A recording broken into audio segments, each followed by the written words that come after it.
नमस्कार, आप सभी का स्वागत है। आज की क्लास में देखिए हम क्वेश्चन नंबर 19 है वो करने वाले हैं। स्क्रीन पर क्वेश्चन नंबर 19 दे रखा है। अल्फा लिमिटेड ने 10 रुपये प्रत्येक के 4 लाख संतांशों के लिए निम्न शर्तों पर आवेदन आमंत्रित किए। आवेदन पर 5 रुपये, आवंटन पर 3 रुपये, प्रथम और अंतिम मांग पर 2 रुपये। 5 लाख अंशों के लिए आवेदन प्राप्त हुए, ये निर्णय लिया गया। देखिए ए बिंदु कहता है कि 20,000 अंशों के आवेदकों को आवंटन अस्वीकृत कर दिया जाएगा और उनकी राशि लौटा दी जाएगी। बी बिंदु कहता है 80,000 के अंशों के आवेदकों को पूर्ण आवंटन किया जाएगा।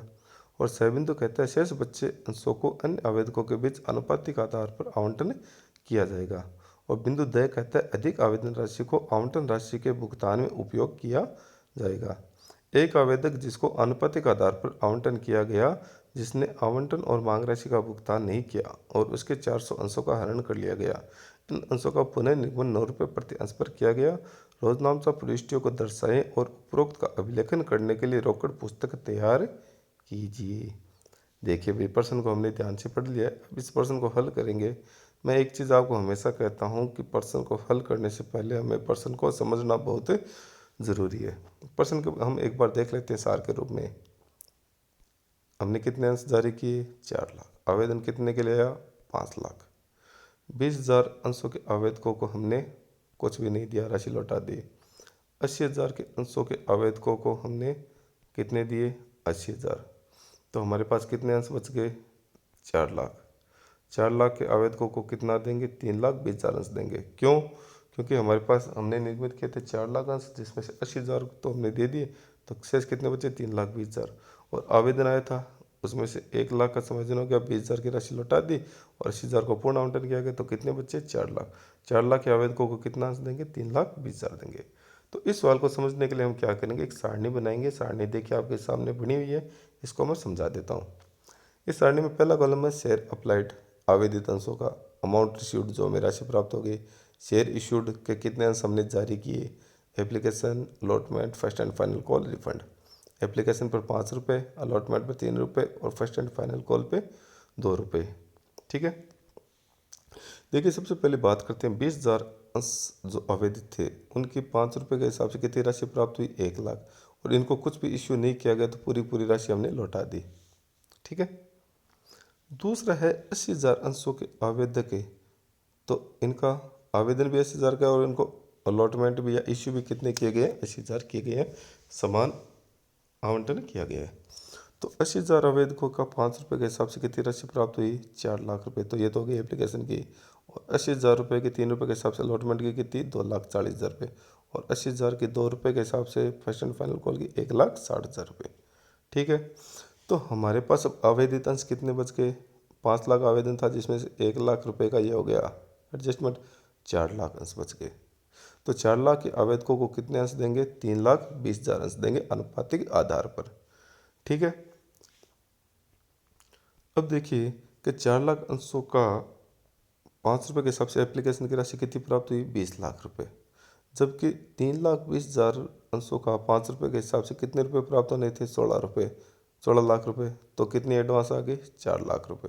तो जो आधी की राशि हो हम कहाँ काम में लेंगे? अलॉटमेंट में काम लेंगे। देखिए अलॉटमेंट में मैंने ब्रैकेट में दिखा रखे 4 लाख रुपए। ठीक है, कोई दिक्कत नहीं है।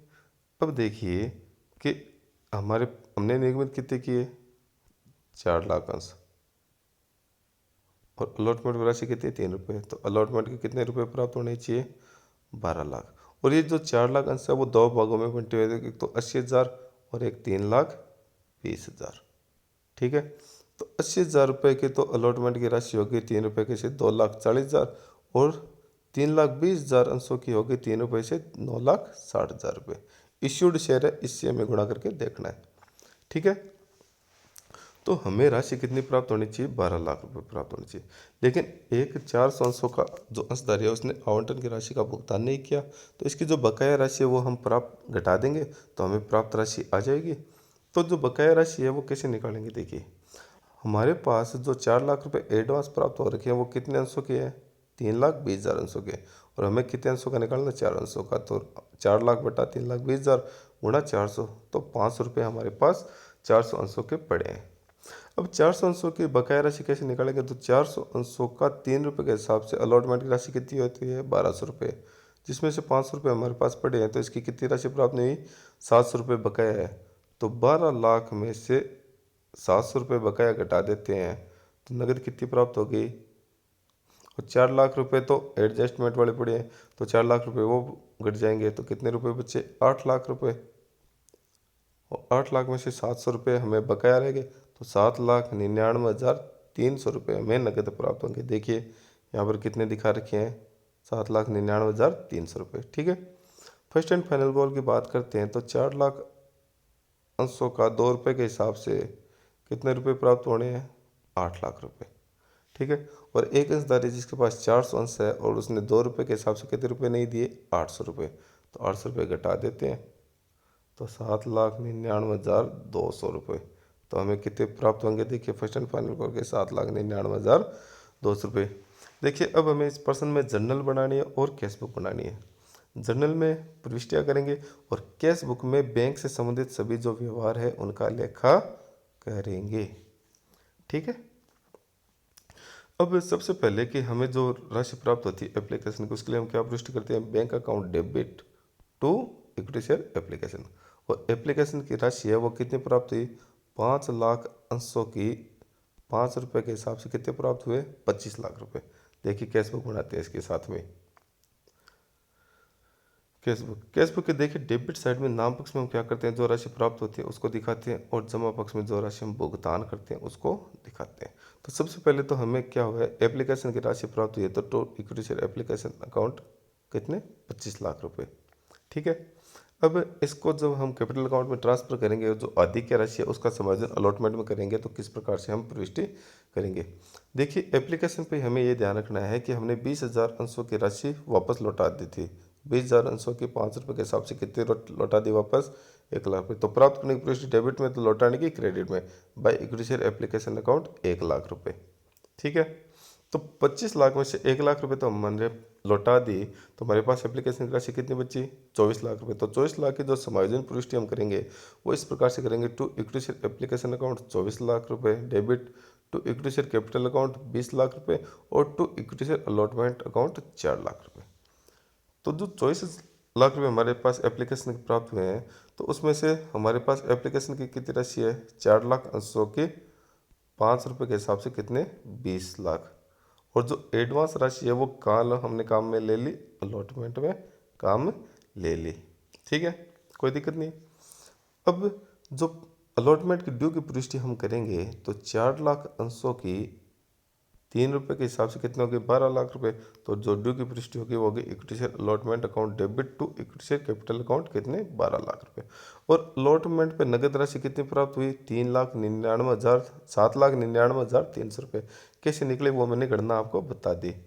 कैसे? एक बार फिर बता देता हूँ कि जो अलॉटमेंट की राशि है वो कितनी है? 12 लाख रुपए ड्यू हुई है, जिसमें से हमने 4 लाख तो क्या कर दिए? एप्लीकेशन के एडजस्टमेंट कर दिए। तो कितने रुपए नगद प्राप्त होने थे? 8 लाख रुपए। और जिसमें से 700 रुपये उस अंशधारी की प्राप्त नहीं हुए। 400 अंशधारी का अंशों का जो अंशधारी है उससे कितने प्राप्त नहीं हुए? 700 रुपये प्राप्त नहीं हुए। गणना मैंने यहाँ दिखा रखी है, उसको देख लेना। तो नगद कितने प्राप्त हुए? 7,99,300 रुपये। तो जो नगद प्राप्त होते हैं वो कैश बुक के डेबिट में दिखाते हैं। तो डेबिट में देखिए to equity share allotment account 7,99,300 रुपये। ठीक है। अब फर्स्ट एंड फाइनल कॉल की ड्यू की पुष्टि करेंगे तो 4 लाख अंशों की 2 रुपये के हिसाब से कितने हो गए? 8 lakh. To equity share first and final call account debit to equity share capital account कितने? 8 लाख रुपए। और हमें नगद कितना प्राप्त हो रहा है फर्स्ट एंड फाइनल कॉल का? 7,99,200 रुपये। यह भी मैं बता देता हूँ कैसे आएगा कि राशि प्राप्त होनी थी 8 लाख रुपए, और एक अंशधारी जिसके पास 400 अंश है उसने 2 रुपये के हिसाब से कितने नहीं दिए? 800 रुपये नहीं दिए। तो 7,99,200 रुपये हमें नगद प्राप्त होंगे। तो नगद प्राप्त होने की पुष्टि हम कहाँ करेंगे? कैश बुक के डेबिट में करेंगे। तो equity share first and final call account debit 7,99,200 रुपये।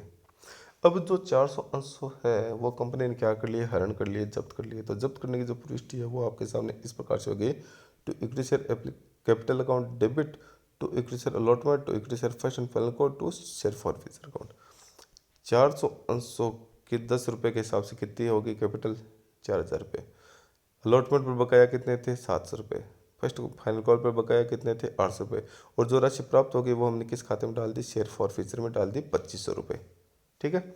अब इन 400 अंशों को हम कितने में पुनर्निर्गमन कर रहे हैं? 9 रुपये में। तो 9 चौके 3600 रुपये हमें प्राप्त होंगे। तो प्राप्त होने की प्रविष्टि कैश बुक के डेबिट में करेंगे। तो डेबिट में देखिए to equity share capital account 3600 रुपये आ गई, कोई दिक्कत नहीं है। ठीक है। अब कि जब हमने 10 रुपये के शेयर को 9 रुपये में जारी किया तो 1 रुपये का नुकसान हो गया या बट्टा हो गया। ये बट्टा हम किस खाते में लिखते हैं? अंशहरण खाते के नाम से लिखते हैं, शेयर फॉरफीचर अकाउंट के नाम से लिखते हैं। तो इसकी देखिए प्रविष्टि हम क्या करेंगे कि 10 रुपये का शेयर 9 रुपये में जारी करें तो बट्टा 1 रुपया, और 400 अंश का 1 रुपये के हिसाब से कितना हो गया? 400 रुपये। तो प्रविष्टि होगी share forfeiture account debit to equity share capital account कितने रुपये? 400 रुपये। अब देखिए शेयर फॉरफीचर की राशि आपको पता है कहाँ ट्रांसफर की जाती है? कैपिटल रिजर्व में ट्रांसफर की जाती है। तो शेयर फॉरफीचर में कितनी राशि प्राप्त हो रखी है? 2500, जिसमें से 400 रुपये हमने क्या कर दिया? एडजस्टमेंट कर दिया। तो राशि कितनी बची? 2100 बच गई। तो 2100 रुपये की राशि को जब हम ट्रांसफर करेंगे तो प्रविष्टि क्या बनेगी? Share forfeiture account debit to capital reserve account कितने? 2100 रुपये। ठीक है। तो ये हो गई समस्त प्रविष्टियाँ। अब हमने कैश बुक की डेबिट की जोड़ आई 41,02,100 रुपये, और जिसमें से 1 लाख रुपये हमने घटा दिया। तो इस जो कैश बुक का अंतिम शेष है वो बचा 40,02,100 रुपये। इस प्रकार से हमने कि जब अधि विधान हुआ हो और अंशों को विभिन्न श्रेणियों के आधार पर आवंटन किया गया हो तो किस प्रकार से हम उसका लेखांकन करते हैं, उसका अध्ययन आज की क्लास में किया है। तो आज की क्लास में इतना ही, बाकी नेक्स्ट क्लास में। Thank you.